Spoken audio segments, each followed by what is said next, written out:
केबे भाबिछंती घरे सोलार तो लागिछि हेले करेंट गले सबु बंद एमिति केमिति हेला।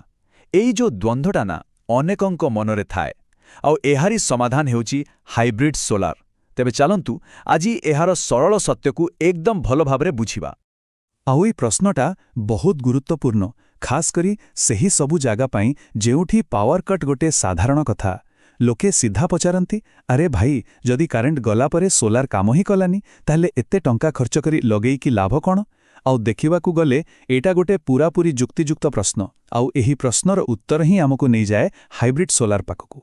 हाँ, तबे एई गोटिए प्रश्नरो ही हाइब्रिड सोलार कथा आरंभ हुए।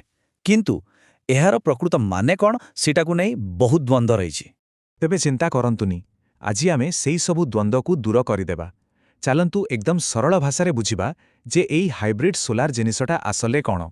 ठीक अछि, तेबे चलंतु सीधा पॉइंट को आसिबा। हाइब्रिड सोलार सबुठु सरल फर्मुला बा सूत्रटा कौन।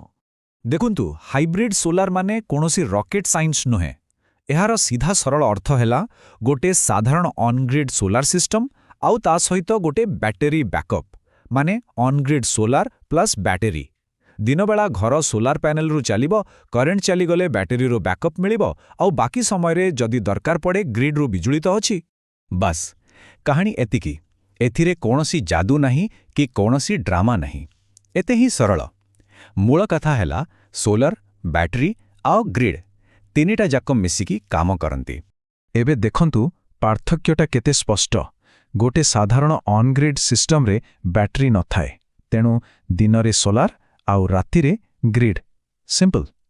किंतु हाइब्रिड सिस्टम रे कौन हुए, दिनबेला सोलार खाली घर चलाइनी बरंग बैटरी को भी चार्ज कर दिए। आउ तार फायदा कौन, जेतेबेले भी पावर कट हेबो सही चार्ज होइथिबा बैटरी रु बिजुली मिली जिवो। तेबे एही पूरा समीकरण रे गेम चेंजर किए, से हेउची बैटरी। चलंतो देखिबा एही बैटरी केमिति पूरा खेलटा को बदलै दूची। आमे एमटी भी कहि परिबा जे हाइब्रिड सिस्टम रो हृदय बा हार्ट होउची तार बैटरी, कारण एई गोटिए जिनिस ही ताको गोटे साधारण ऑन ग्रिड सिस्टम ठारू पूरापूरी अलगा करि दिए। किंतु हाँ, एठी गोटे कथा बुझिबा बहुत जरूरी। बैटरीर क्षमता सीमित। पावर कट समय रे light, fan, TV, mobile charging ए सबु पाई यहाँ परफेक्ट। किंतु एसी, फ्रिज, वाटर पंप एमती भारी लोड एहा उपरे चलाइबा प्रैक्टिकल नुहे। आउ हाँ, एहार क्षमता बैटरीर प्रकार उपर भी निर्भर करे। जेमती कि आजिकालीर लिथियम आयन बैटरी बेसी दिन चले किंतु टिके महंगा पड़े। तेणु एही कथाटाकू मनरे पूरा स्पष्ट करिनियंतु। हाइब्रिड सिस्टम हेउची पावर कट पाई गोटे बैकअप सॉल्यूशन।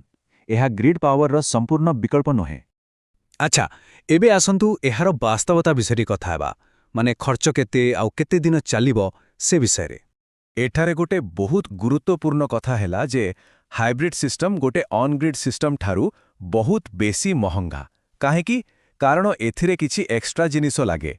सबुठु बड़ खर्च हैला बैटरी, तापरे गोटे स्पेशल हाइब्रिड इन्वर्टर दरकार पड़े आउ ता सहित अधिक वायरिंग और लेबर खर्च भी थाए। तेणु खाली जे लगेइबा बेले बेसी टंका लागे सेतिकी नुहे। आउ गोटे कथा मने रखिबाकू हेबो, बैटरीर गोटे लाइफ थाए, ताहा सीमित। माने किछि वर्ष परे आपनकू सेटा बदलिबाकू पड़ी पारे, आउ सेटा भी गोटे बड़ खर्च। एही सबु कारण पई गोटे प्रश्न मनकू आसे, ताहेले कौन हाइब्रिड सबुबेले सबुठु भलो ऑप्शन। चलंतु एही भूल धारणाटाकू टिके भांगिबा। अनेक लोकंकर धारणा हाइब्रिड शब्दटा सुनिले लागे जे एईटा ही सबुठु बेस्ट, ठीक ना।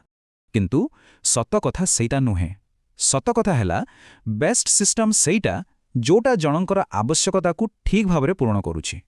सेथिपाई हाइब्रिड सिस्टम समस्तंक पाई नुहे। भाबंतु जदि कहार पावर कट समस्या नाही बा बैकअप दरकार नाही, ताहेले से हाइब्रिड सिस्टम लगेबा माने केवल टंका पानी रे पकेइबा सहित समान। तेबे एबे असल प्रश्न उठुछि, केउ लोकमानंक पाई हाइब्रिड सोलार लगेबाटा गोटे ठीक निष्पत्ति। आउ ठीक सेही परी केउ माने केवल गोटे ऑन ग्रिड सिस्टम रे ही खुशी रे रहिबा दरकार। तेबे मूल कथा हैला हाइब्रिड माने बेस्ट नुहे, बरंग बैकअप सहित सोलार एहाको पावर कट विरुद्ध रे गोटे इंश्योरेंस वाली भाबी पारंती। एबे प्रश्न हेउछि, एही इंश्योरेंस रा प्रीमियम देबाटा लाभदायक कि नुहे। एही सबु प्रश्नर उत्तर आमर परवर्ती आलोचना रे जानिबा, जोठी आमे ऑन ग्रिड, हाइब्रिड आउ ऑफ ग्रिड भितरे तुलना करिबु। से पर्यंत आम सहित रहंतु।